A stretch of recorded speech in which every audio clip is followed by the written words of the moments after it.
खुदा का कलाम जो है वो हम शुरू कर रहे हैं और आज हम कलाम मुकद्दस में से सीखेंगे ये इब्ने आदम इब्ने दाऊद।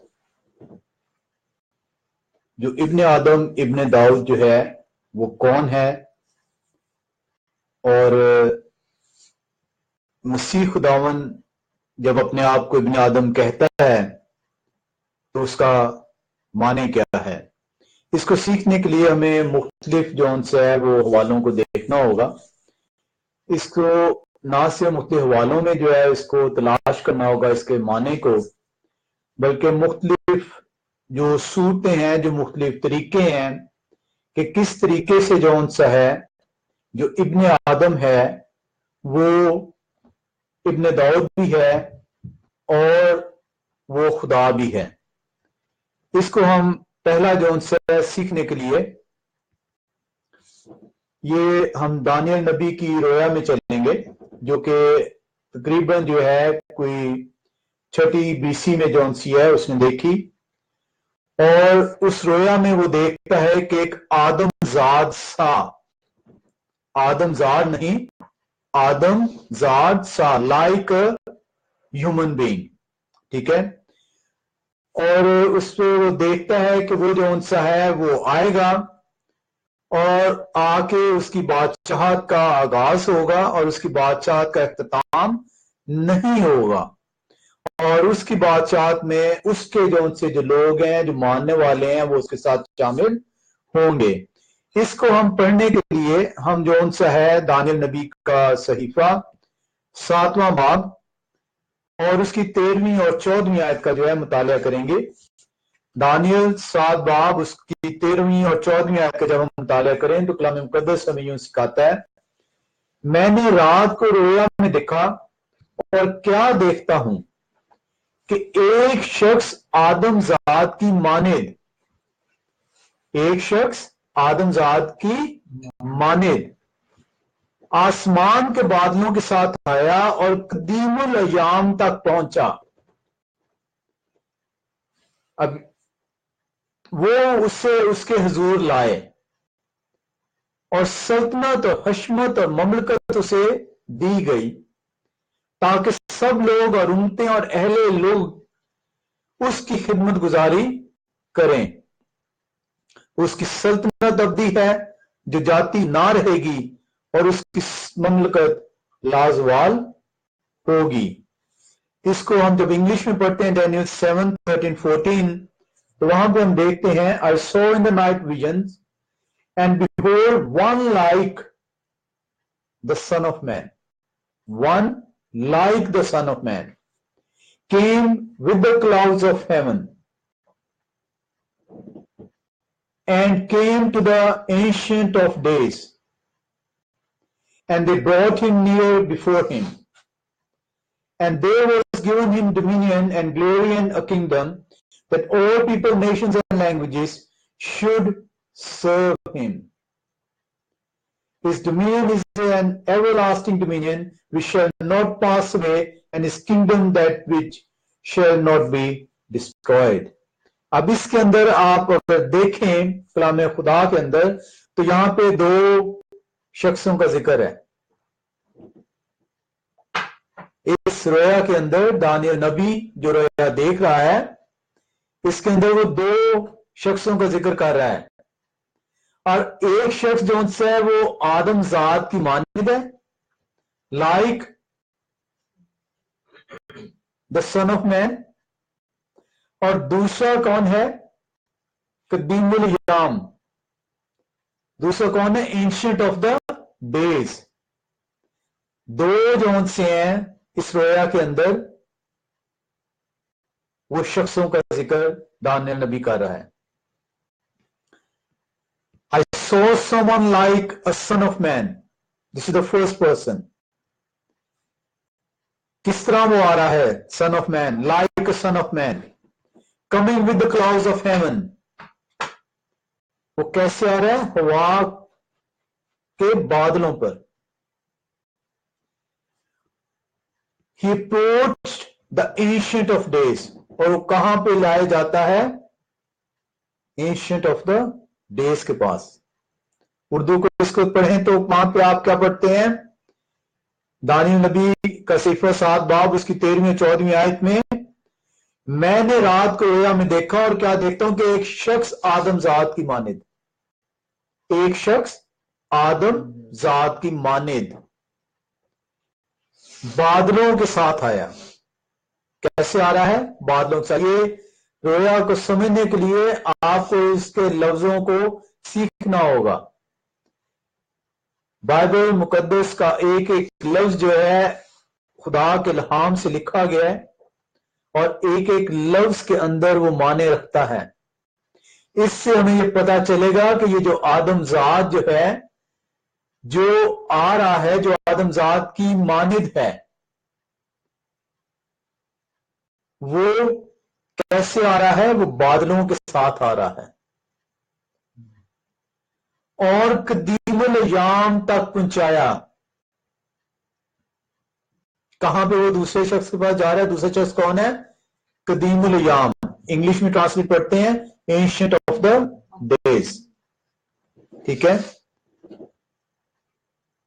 और कदीमुल याम तक पहुंचा, वो उसे उसके हुजूर लाए।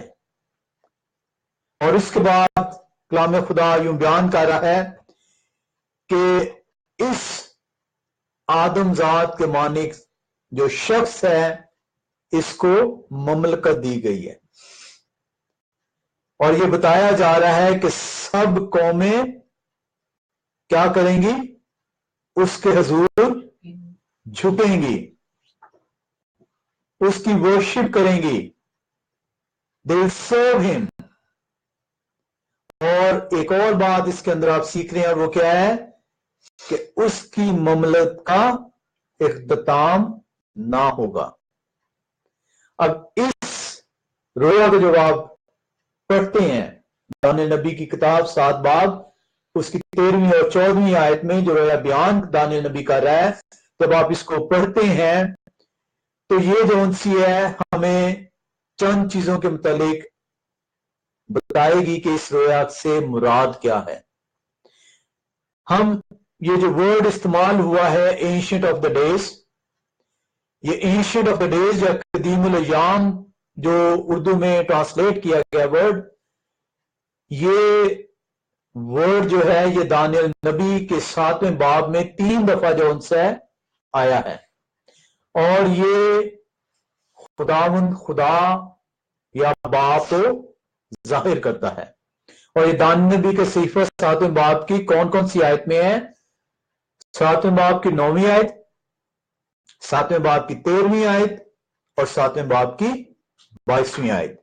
हमने 13वीं आयत में पढ़ लिया, हम 9वीं और 22वीं आयत में देखते हैं वहां पे कलाम खुदा क्या बताता है। 7 बाब 9वीं आयत में वहां पे लिखा है, मेरे देखते हुए तख्त लगाए गए और कदीमुल अय्याम बैठ गया। I beheld till the thrones were cast down and the ancient of the days did sit. कौन बैठ गया? खुदा अपने तख्त पर विराजमान होता है।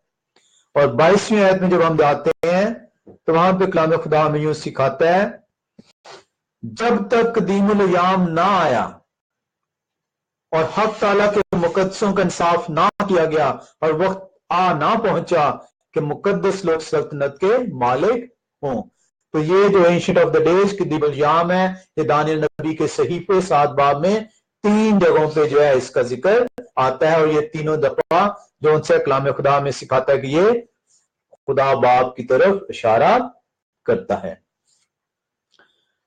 आज हम जो सीखेंगे इसके अंदर ये देखेंगे कि हमें जो सा ये जो आदमजात की मानिद जो शख्स है वो कौन है? क्या ये एक ऐसा शख्स है जो कि आम नॉर्मल ह्यूमन बीइंग है? अगर ये आम नॉर्मल ह्यूमन बीइंग है, मसलन कुछ लोग ये दावा करते हैं कि ये जो सन ऑफ मैन है, ये सन of man is just a son of a normal human being. ये जो आदमजाद है ये एक आम इंसान का बच्चा है। अगर ये आम इंसान का बच्चा है तो एंशिएंट ऑफ द डेज जो कि दुनियाम जो बाप है वो किस तरीके से इस आम बच्चे को, आम इंसान को ममलकत सौंप रहा है और उस ममलकत का जो अंसा है तमाम कौमें जो हैं वो आकर उसे सर्व करती हैं, वर्शिप करती हैं। कैसे पॉसिबल है कि खुदा किसी आम इंसान को तमाम मखलूकात के ऊपर जो है वो मुकर्रर कर दे और तमाम मखलूकात उसकी तमजीद और सताइश करें। ये तो खुदावंद खुदा के हुक्म के मुनाफी है। और कैसे मुमकिन है कि हम द सताइश और प्रस्तिश और वर्शिप और प्रेज और ग्लोरी उस आम कॉमन ह्यूमन पर्सन के लिए मुकर्रर कर दी जाए। मसीही ईमान रखते हैं कि ये जो आदमजाद की मानिद लाइक सन ऑफ मैन है, he is not a normal human being, he is not a common human being, but he is something more than a human being, a supernatural human being having the divine authority. उसके पास खुदा की कुदरत है, वो आम इंसान नहीं है। तभी उस कुदरत की बिना पर उससे तमाम ममलकतें जो सी हैं वो सौंपी जाएंगी और वो उसकी प्रस्तिश करेंगी, उसकी हम्द करेंगी। अब और इसी वजह से जो उनसा है हम आगे चल के देखेंगे कि ज्यूस जो उनसे हैं इनका क्या मौकफ है, ये इस रोया को क्या समझते हैं और मसीही इस रोया से क्या जो उनसा है वो हासिल करते हैं। हम जो उनसा है अमूमन देखते हैं कि पुराने नामे में हम देखते हैं कि जब खुदावंद खुदा किसी को मखसूस करता तो उसके लिए हुक्म था कि उसको तेल के साथ मसा किया जाए। और वो तेल से मसा करने को हम कलाम खुदा के अंदर पुराने नामे में देखते हैं कि बादशाहों को मसा किया गया, नबियों को मसा किया गया, उसके पैगाम सुनाने वालों को जौन से मसा किया गया, जजिस को मसा किया गया। और ये जो आदमजाद है ये वो तीनों काम, ये जजमेंट भी करेगा, ये इसका जो काम है वो एज ए जज भी होगा, ये दुनिया की अदालत भी करेगा, ये किंग भी होगा, दुनिया में जो उनसे हुक्मरानी भी करेगा, और ये खुदा का पैगाम्बर भी होगा, पैगाम देने वाला भी होगा, क्योंकि ये खुदा होगा। और ये आम ह्यूमन बीइंग नहीं है, क्योंकि आम ह्यूमन बीइंग को एक एक रिस्पॉन्सिबिलिटी सौंपी जाती थी, जबकि ये जो लाइक सन ऑफ मैन है, आदमजाद की मानिद है, इसको तीनों जौन सी हैं वो जिम्मेदारियां सौंपी जाएंगी। और इसी वजह से जो यहूदी लोग थे जब वो इस दानियल नबी की रोया को पढ़ते थे तो वो कहते थे कि मसाया जो है, जो मसीहा है, वो हमारे लिए आएगा और उसकी बादशाहत कायम होगी और हम जो उसके मानने वाले हैं उस बादशाह में उसके साथ दाखिल किए जाएंगे।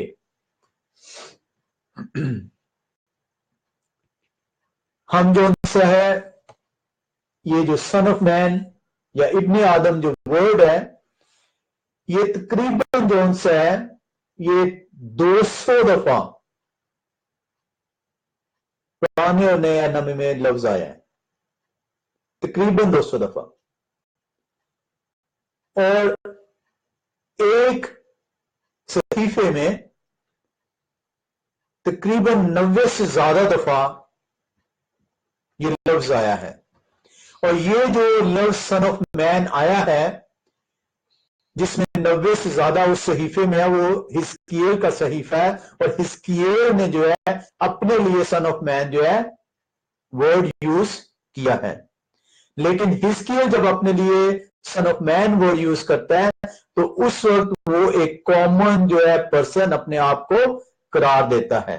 लेकिन जब रोया में जो सा है, ये हम पढ़ते हैं दानियल नबी की रोया में, तो यहां पे इस रोया के अंदर हम सीखेंगे कि इस रोया के अंदर 3 चीजें जो सी हैं, इस आदमजाद को जो आदमजाद की मानीद है लाइक सन ऑफ मैन, उसे सौंपी जा रही हैं कि उसकी बादशाहत कायम होगी, तमाम कौमें आएंगी, उसे क्या करेंगी, वर्शिप करेंगी उसकी, उसे सजदा करेंगी, उसे सर्व करेंगी, और उसकी बादशाहत का आखिर ना होगा, और वो जो सा है तमाम दुनिया की अदालत करेगा।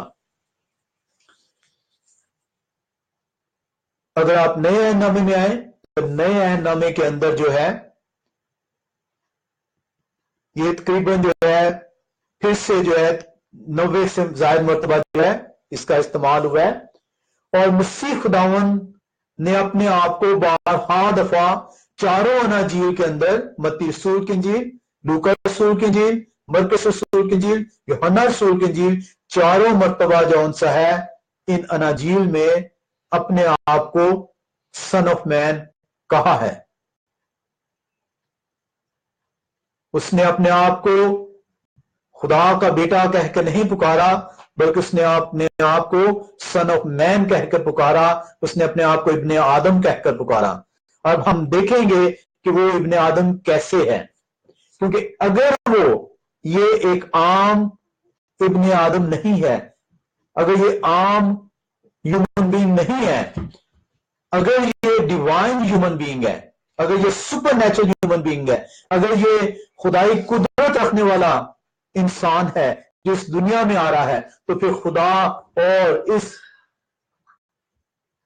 जो सन ऑफ मैन है इसके दरमियान में चीजें सिमिलर होंगी, एक जैसी होंगी। और अगर खुदा की ये कुव्वत नहीं रखता, अगर ये खुदा नहीं है जो जिस्म की सूरत अख्तियार करके इस दुनिया में आ रहा है, तो फिर खुदा की सिफात और इस सन ऑफ मैन की सिफात मुख्तलिफ होंगी। और फिर अगर मसीह खुदावंद अपने आप को सन ऑफ मैन कहता है, तो फिर ये इसकी नबी की तरह एक आम कॉमन पर्सन करार पाएगा। और ये हम इस टॉपिक में आज सीखेंगे कि वो क्यों अपने आप को इब्ने आदम कहता था। क्योंकि अक्सर जब मसीही जो उनसे हैं वो उनसे अगर ये सवाल कर दिया जाए कि मसीह अपने आप को इब्ने आदम क्यों कहता है, या इब्ने आदम का मतलब क्या है, तो अनफॉर्चुनेटली जो है, क्योंकि हम कलाम खुदा से उसकी समझ हासिल करने से काफी दूर हैं, हम पजल हो जाते हैं, हम कंफ्यूज हो जाते हैं, और ये जवाब हम तक नहीं पहुंचता। हम जो उनसे ये जो चार्ट है इसके अंदर जो है आप देख रहे हैं कि मत्ती रसूल की इंजील के अंदर कम से कम 30 मरतबा जो है ये जो सन ऑफ मैन इब्ने आदम इस्तेमाल हुआ है। ये तमाम हवाले इसके अंदर लिखे हुए हैं। मत्ती 8:20, 9 5 6 आयत में, 10 23 आयत में, 11:19 में, 12:8 में, 12:32 में, 12:40 में, 13:37 में। और ये कंप्लीट जो सी एक लिस्ट है। इस तरह मरकुस रसूल की इंजील में 2:10, 2:28, 8:31, 7:38, 9:9, 9:12, 9:31। और इसी तरीके से लूका रसूल की इंजील में आप देखें तो लूका रसूल की इंजील में 5:24, 6:5, 6:22, 7:34, 9:22, 9:26, 9:44, 9:58 एंड सो ऑन। और इसी तरह गॉस्पेल ऑफ जॉन, यूहन्ना रसूल की इंजील 1:51, 3:13, 3:14, 5:27, 6:27 एंड सो ऑन। ये जो उनसे है ये आप अगर देखें तो मत्ती रसूल की इंजील में तकरीबन 30 मरतबा, मरकस रसूल की इंजील में तकरीबन 15 मरतबा, लूका रसूल की इंजील में 25 मरतबा तकरीबन, और यूहन्ना रसूल की इंजील में तकरीबन 12 मरतबा जो है मसीह खुदावंद ने अपने आप को जौन सा इब्ने आदम कहकर पुकारा है। ये उसका पसंदीदा जौन सा है वो लकब था। और वो क्यों ये था? क्योंकि मसीह खुदावंद जौन से उस दानियल नबी की रोया का मसाया है, जिससे यहूदी जौन से हैं इस रोया को समझते थे कि ये जो आदमजात की मानिद ये जो दानियल नबी की रोया में बयान किया गया है उसके साथ बात 13वीं-14वीं आयत में वो मसाया का जिक्र किया जा रहा है। और मसीह खुदावंद उन्हें बताता था कि ये वो मैं मसाया हूं जो कि उस दानियल नबी की रोया का आदमजात है। इसके अलावा नए नामे की इन चारों अनाजील के अलावा एक मर्तबा जौन सा है वो अमाल की किताब में जौन सा इसका जिक्र है, अमाल की किताब 7 बाब 56वीं आयत में, और इसी तरह मुकाशवे में 2 मर्तबा जौन सा इस आदमजात का जिक्र है। तो आउटसाइड द गॉस्पेल अगर आप देखेंगे, गॉस्पेल्स के अंदर आपने देख लिया, इन 4 गॉस्पेल्स आपने देख लिया कि ऑलमोस्ट जो है वो 90 times. And then outside gospel अगर आप देखते हैं तो बुक ऑफ एक्स अमाल की किताब में 1 टाइम, और बुक ऑफ रेवलेशन जो मुकाशफा की किताब है उसमें ट्वाइस जौन सा है सन ऑफ मैन का जिक्र है। आए हम जौन सा है अमाल की किताब 7 बाब उसकी 56वीं आयत में चलते हैं। अमाल की किताब 7 बाब उसकी 56वीं आयत। कलाम खुदा जौन सा है वो हमें यूं सिखाता है, अमाल 7 बाब उसकी 56वीं आयत, कि कहा कि देखो मैं आसमान को खुला और इब्ने आदम को खुदा की दाहिनी तरफ खड़ा देखता हूं। इब्ने आदम को खुदा की दाहिनी तरफ खड़ा देखता हूं। और हम अब ये 7:56 है अमाल की किताब और मुकाशफे की किताब पहला बाब 13वीं आयत में चलते हैं, जहां पे आउटसाइड जो गॉस्पेल्स हैं ये जिक्र है इसका। मुकाशफा की किताब पहला बाब और उसकी जो है 13वीं आयत। कलाम खुदा में यूं सिखाता है, और उन चरागानों के बीच में आदम जात सा एक शख्स, उन चरागानों के बीच में आदम जात सा एक शख्स जो पांव तक का जामा पहने और सोने का सीना पर बांधे हुए था। उसका सर और बाल सफेद ऊन बल्कि बर्फ की मानी सफेद थे। उसकी आंखें आग के शोला की मानी थी और उसके पांव खालिस पीतल के से थे जो पट्टी में तपाया गया हो, और उसकी आवाज जोर जोर के पानी की सी थी, और उसके दाहिने हाथ में 7 सितारे थे, और उसके मुंह में से एक 2 धारी तेज तलवार निकलती थी, और उसका चेहरा ऐसा चमकता था जैसे तेजी के वक्त आफताब। ये किसका जो उनसे इजहार हो रहा है? ये खुदा का इजहार हो रहा है। इस आदमजात को अब एक्सप्लेन किया जा रहा है। वो रोया जो दानियल नबी ने जो है वो रोया देखी कि वो आदमजात है, और उसने बताया कि उसको सल्तनत दी जाएगी और तमाम कौमें जो सी हैं उसकी प्रस्तिश हमद करेंगी, और उसकी सल्तनत को खात्मा नहीं होगा, और वो दुनिया की अदालत करेगा। अब मुकाशफा पहला बाब 13वीं आयत में उस आदमजात को एक्सप्लेन किया जा रहा है। इसी तरह मुकाशफे की एक और आयत 14:14 के अंदर हम चलते हैं।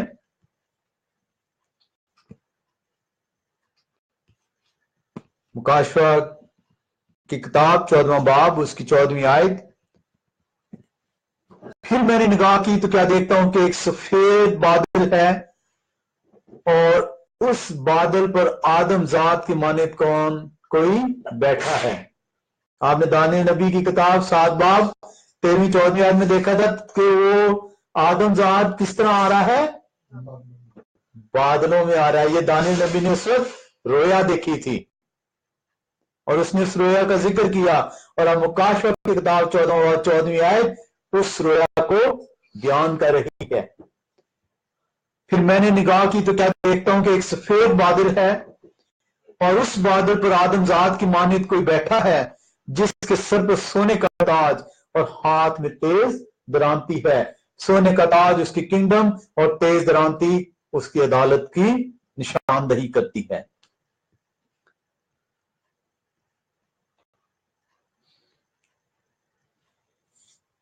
इन हवालों से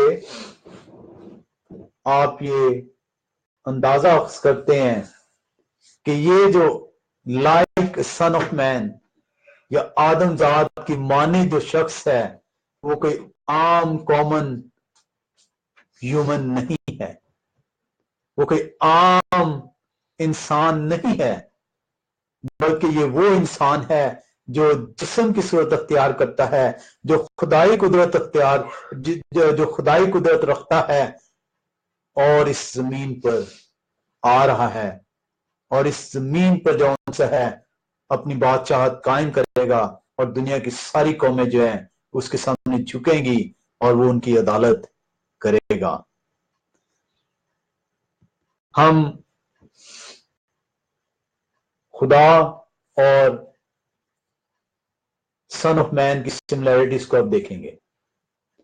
हम ये देखेंगे जैसे कि हमने अभी थोड़े पहले ये कहा कि अगर ये आम इंसान है, जैसा हिस्कियल नबी अपने लिए 90 से ज्यादा मर्तबा सन ऑफ मैन यूज करता है, लेकिन वो अपने आप को खुदा नहीं कहता, वो अपने आप को आम इंसान गर्दानता है।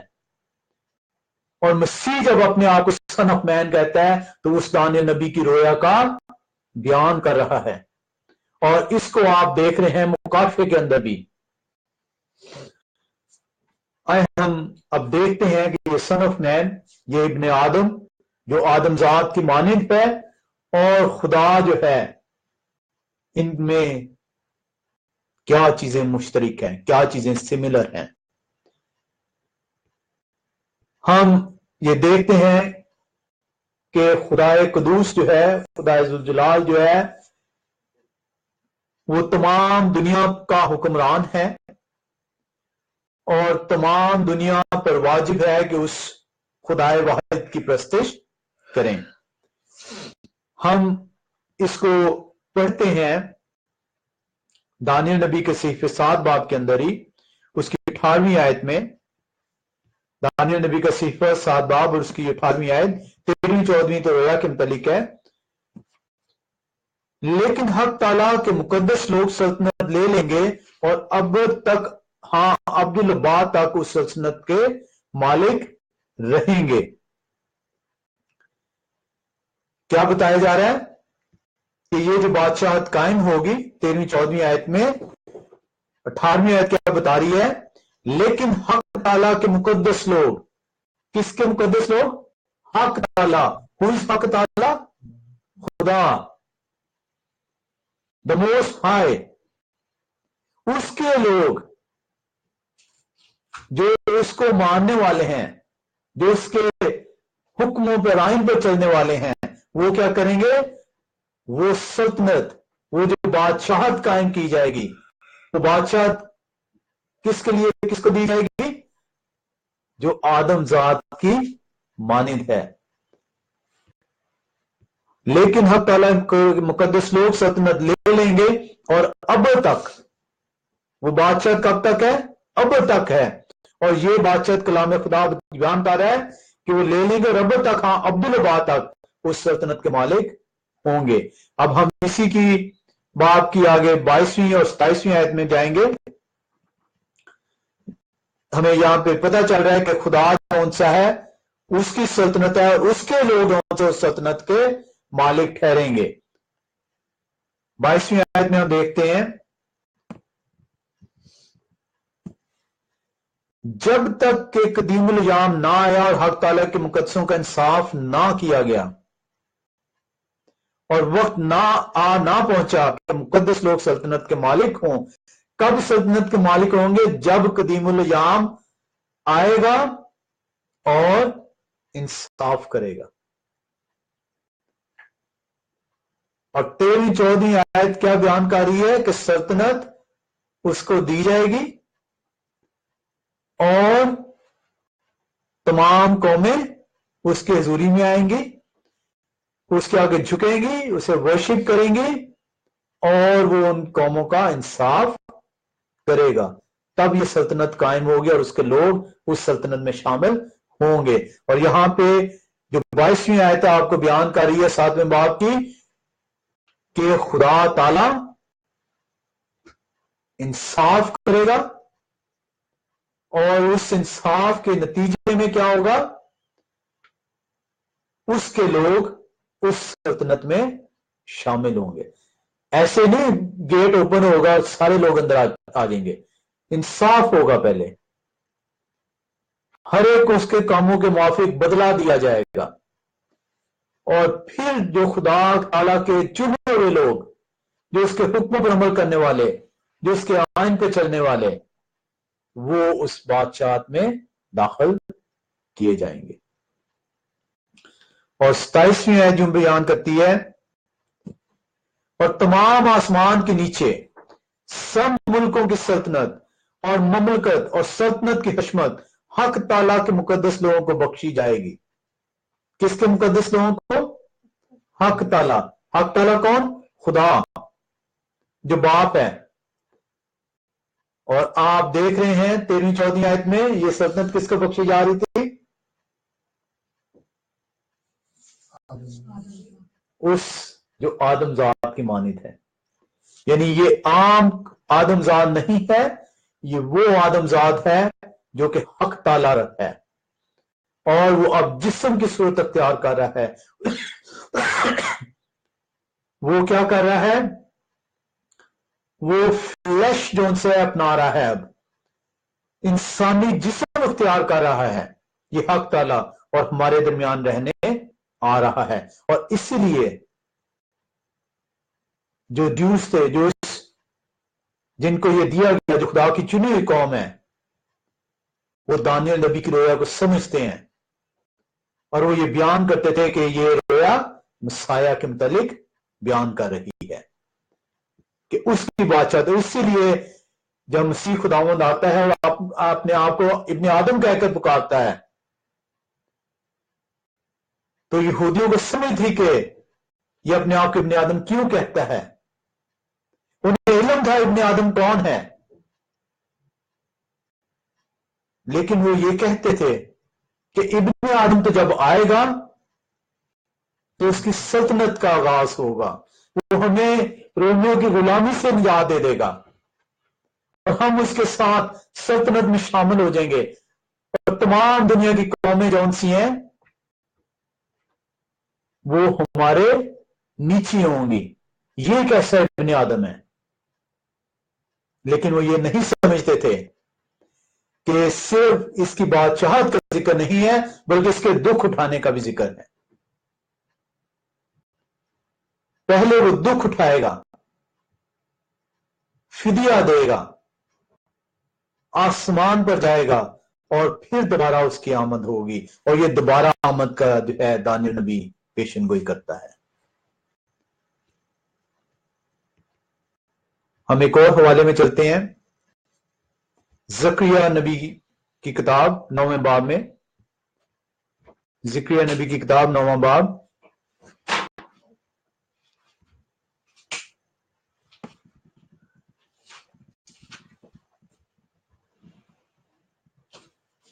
ये काफी जो सा इसके हवाले हैं क्योंकि हमें सीखना है इसमें। ज़करिया नबी की किताब 9वां बाब और उसकी 9 से 11 आयत पहले पढ़ेंगे और उसके बाद 14 से 16। 9 से 11 आयत में हम पढ़े मुस्तकबिल का बादशाह। ज़करिया नबी की किताब 9वां बाब 9 से 11 आयत। आए बिनते सहून तू नहायत शादमान हो, आए दुखते यरूशलेम खूब ललकार, क्योंकि देख तेरा बादशाह तेरे पास आता है। वो सादिक है और नजात उसके हाथ में है। वो हलीम है और गधे पर, बल्कि जवान गधे पर सवार है। और मैं इफ्राइम से राह साथ यरूशलेम से घोड़े काट डालूंगा और जंगी तमाम तोड़ डाली जाएगी और वो कौमों को सुलह का मुजदा देगा और उसकी सल्तनत समुंदर से समुंदर तक और दरियाए फरात से इंतहाई जमीन तक होगी। ये उसी दानियल नबी की रोया को जिक्रिया नबी भी जौन से वो खुदा के इल्हाम से बयान करता है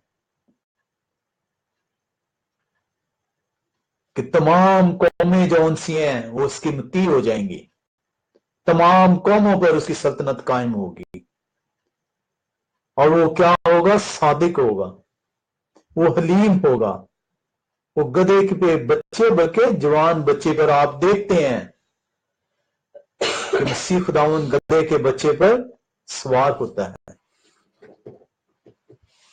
हम इसकी 14 से 16वीं आयत में जाते हैं और वहां पे जिक्र नबी की किताब 9वां बाब उसकी 14 से 16वीं, और खुदावन उनके ऊपर दिखाई देगा और उसके तीर बिजली की तरह निकलेंगे। हाँ, खुदावन खुदा नरसिंगा फूंकेगा और जनूबी बगोलों के साथ खरूज करेगा और रब्बुल फवाद उनकी हिमायत करेगा और वो दुश्मनों को निगलेंगे और फलाखन के पत्थरों को पामाल करेंगे और पीक कर मतवालों की मानिंद शोर मचाएंगे और कटोरों और मजमों के कोनों की मानिंद मामूर होंगे और खुदावन उनका खुदा उस रोज उनको अपनी भेड़ों की तरह बचा लेगा क्योंकि वो ताज के जवाहिर की मानिंद होंगे जो उसके मुल्क में सरफराज होंगे। ये उस अदालत का जिक्र है जो अदालत कायम करने से पहले की जाएगी। और एक और हम देखते हैं कि ये आदमजाद की जो अदालत है, हम देख रहे हैं कि आदमजाद जिसका जिक्र है जो आदमजाद की मानिंद है, जब हम जिक्र नबी की किताब में पढ़ते हैं तो खुदा आ रहा है कि वो ये अदालत कायम कर रहा है और ये अदालत किसको दी जा रही है, दानियल नबी की रोया में उस आदमजाद की मानिंद। ये वो मुस्तरिक है कि वो आदमजाद आम आदमजाद नहीं है। मसीह खुदावंद ऐसे ही अपने आप को बार बार इब्ने आदम नहीं कहता था। हम जो उनसे बड़े फख्र के साथ उसे सन ऑफ गॉड कहते हैं, मसीह खुदावंद अपने आप को सन ऑफ मैन कहता है और हमें यह सीखने की जरूरत है कि सन ऑफ मैन डिवाइन है। सन ऑफ मैन जो है वो इलाही कुदरत रखता है, वो खुदा है। और एक और जिक्र नबी की किताब 14वें बाब में चलते हैं, उसकी 9वीं आयत। जिक्र नबी की किताब 14वां बाब उसकी 9वीं आयत। और खुदावंद सारी दुनिया का बादशाह होगा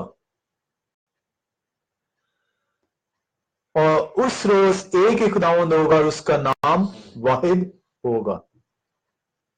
तो बादशाहत किसको दी जाएगी?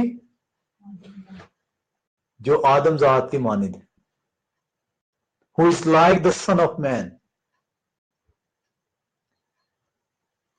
और वो सन ऑफ मैन बयान किया जा रहा है कि वो कौन होगा?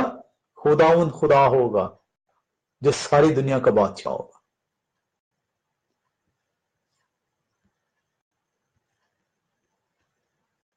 अब हमने एक और चीज देखी थी दानियल नबी के अंदर, जब आप जाते हैं तो वहां पे आपने क्या देखा था कि वो कैसे आ रहा है? बादलों में आ रहा है। इसको आपने आगे चल के कहां पे देखा? मुकाशवे की किताब में। आए हम देखें कि बादलों का सवार कौन है। जो बादलों पे सवार है, दानियल नबी हमें बता रहा है कि वो कौन है? वो उस आदमजात की मानिंद है, is like a sun of man. और ये मुकाशवा की किताब में भी आप पढ़ते हैं। आए हम देखें कि बादलों पे सवार होता कौन है। ये हम ज़बूर की किताब 68 में चलते हैं। ज़बूर की किताब और उसका 68वां बाब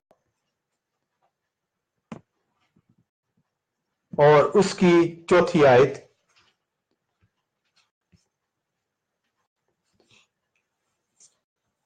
ज़बूर की किताब 68वां बाब 68 एंड 4 उसकी आयत है। खुदा के लिए गाओ, उसके नाम की मदद सराई करो, सहरा के सवार के लिए शाहराह तैयार करो, उसका नाम या है, यावे को शॉर्ट या है, और तुम उसके हुजूर शादमान हो। ये कौन है? Sing unto God, sing praises to his name, extol him that rideth upon the heavens by his name Yah, means Yahweh, and rejoice before him. Who rides on the heaven? बादलों पे कौन सवार है? खुदा सवार है। दानियल नबी की रोया में आपको जो ट्रिनिटी के 2 पर्सन्स हैं वो नजर आते हैं। और आदम जात की मानिंद like the son of man, जो मसीह खुदावंद अपने आप को बयान करता है, वो बादलों पर सवार है। और यह आप मुकाशवा की किताब में भी इसको आपने देखा। हम इसी तरह एक और ज़बूर 104 उसकी पहली 3 आयात में देखते हैं। ज़बूर 104 पहली 3 आयात।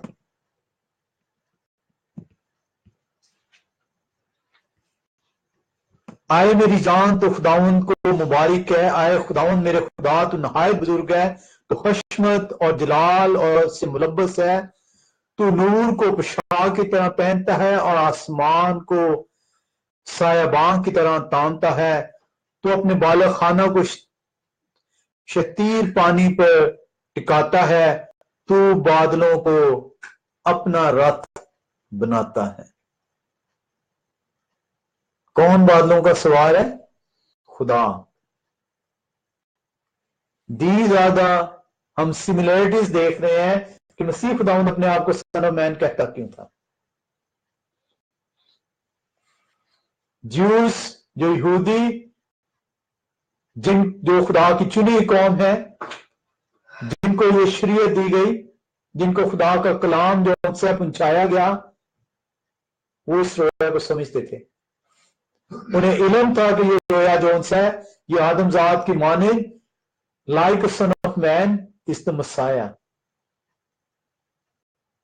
जो आएगा, दुनिया की अदालत करेगा, दुनिया की तमाम कौमों पर हुक्मरान होगा, और अदालत के नतीजे में हम जो हैं उसके साथ उस बादशाह में शामिल किए जाएंगे। और अब आप देख रहे हैं जो मैंने उस शुरू में कहा था कि इसका एक एक लफ्ज जो उनसे है वो अपने अंदर माने रखता है। वहां पे आपने पढ़ा दानियल नबी की किताब में, वो आदमजात की माने बादलों पर सवार है। और अब आप देख रहे हैं कलाम खुदा बयान करता है कि बादलों का सवार जो उनसे है वो कौन है? वो यावे है, वो खुदा है, वो हक ताला है।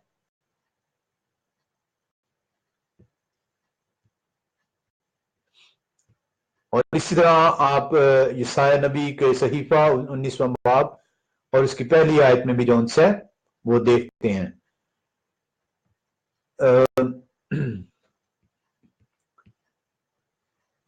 अब इसके अंदर जो उनसे जो हम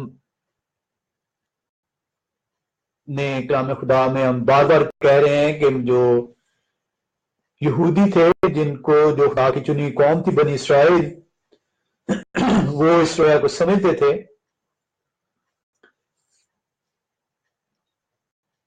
लेकिन क्वेश्चन जो उभरता है कि उन्हें कैसे जो उनसा है ये इल्म था कि ये मसाया है, उन्हें ये कैसे इल्म था कि ये यस्सी के तने से ये कौंपल निकलेगी। ये जो मसाया है उसके बारे में पेशन गोई थी कि यस्सी के तने से जो है निकलेगी। He will be the son of David, क्योंकि हमारा टॉपिक है son of man, son of David, इब्ने खुदा, इब्ने दाऊद। क्यों इब्ने खुदा है और इब्ने दाऊद है। He is the son of man and son of God, और सन ऑफ डेविड। तो क्वेश्चन ये है कि हम बार बार ये कहते हैं कि यहूदी कौम जो है, जो बनी इसराइल है, जो खुदा की चुनी हुई कौम है, जिन तक ये पैगाम पहुंचाया गया, उन्हें ये इल्म था कि ये जो उनसे है ये मसाया है। लेकिन क्वेश्चन है कि उन्हें कैसे जो उनसे ये मालूम था, उन्हें ये किस तरह इल्म था कि ये मसाया के मुतालिक पेशन गोई है, और उन्हें ये कैसे इल्म था कि ये जो आदमजाद की माने जिसका जिक्र है, like the son of man जो है, ये दाऊद के घराने से होगा। और सबसे इंपॉर्टेंट क्वेश्चन कि क्या वो सही थे, क्या उनका इल्म सही था, क्या वो सही समझे।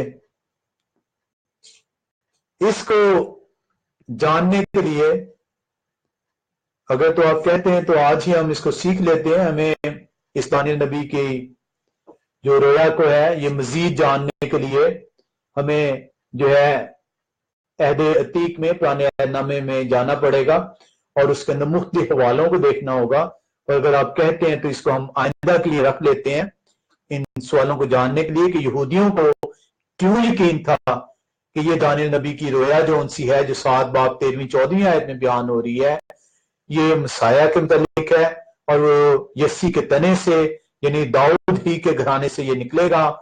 और अगर ये उनकी बातें सच थी तो कैसे जो उनसे हम ये यकीन कर सकते हैं कि वो सही रास्ते पर थे। अगर आप कहते हैं तो आज हम इसे कर लेते हैं, नहीं तो इसको अगली दफा के लिए रख लेते हैं, क्योंकि इसके बाद जो तीसरा जो उनसा इसका पोर्शन होगा, वो तीसरा पोर्शन होगा कि मसीह खुदावंद जब अपने आप को बार बार इब्ने आदम कहकर पुकारता है। हमने हवाले देखे कि तकरीबन 200 मरतबा जो उनसे ये पुराना नामे में जो उनसे है वो सन ऑफ मैन, जो इब्ने आदम का जो है लफ्ज आया है। 90 से ज्यादा मरतबा हिजकियल ने अपने लिए इस्तेमाल किया हिजकियल की किताब के अंदर। हमने देखा कि 90 ही से टाइम ऑलमोस्ट जो है ये 4 नजील में है। हमने देखा कि रसूलों के अमाल के अंदर जो उनसे एक मरतबा, मुकाशफे की किताब में 2 मरतबा इसका जिक्र है। हमने उनसे इन सवालात के जवाब सीखने के लिए कि मसीह खुदावंद जो उनसे है वो क्यों अपने आप को इब्ने आदम कहकर पुकारता था, उसको हम जो उनसा है नए नमे के अंदर चल के सीखेंगे, जो इसका तीसरा जो उनसा वो पोर्शन ठहरेगा। तो मेरे हिसाब से अगर हम इसको यहाँ पे आज खत्म कर दें, क्योंकि ये जो है ये यहूदी जो उनसे क्यों यकीन रखते थे और मसीह खुदावंद अपने आप को क्यों कहता था, ये हम अगली दफा पे इसको रख छोड़ते हैं। आए हम दुआ करते हैं।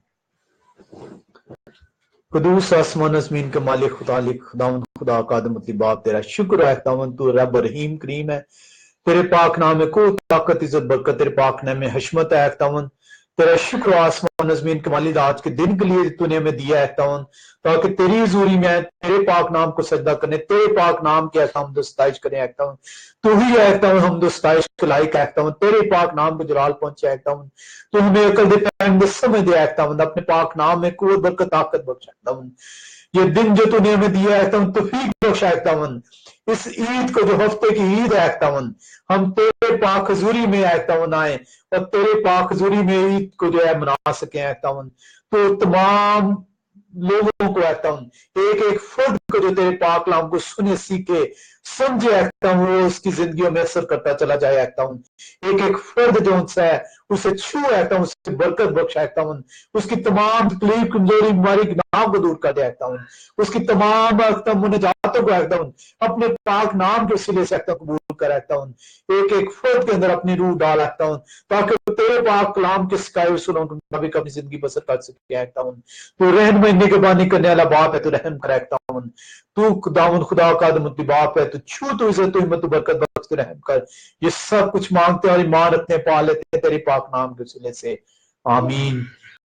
आए हमारे बाप तो जो आसमान पर है, तेरे नाम पाक माना जाए, तेरी बादशाहत आए, तेरी मर्जी जैसे आसमान पर ही होती है जमीन पर भी हो। हमारे रोज की रोटी आज हमें दे, जिस तरह हमने अपने कसूर माफ किया अपने कसूर माफ कर, हमें आजमाइश में न डाल, बल्कि बुराई से बचा, क्योंकि बादशाह कुदरत और जलाल हमेशा तेरा है, आमीन।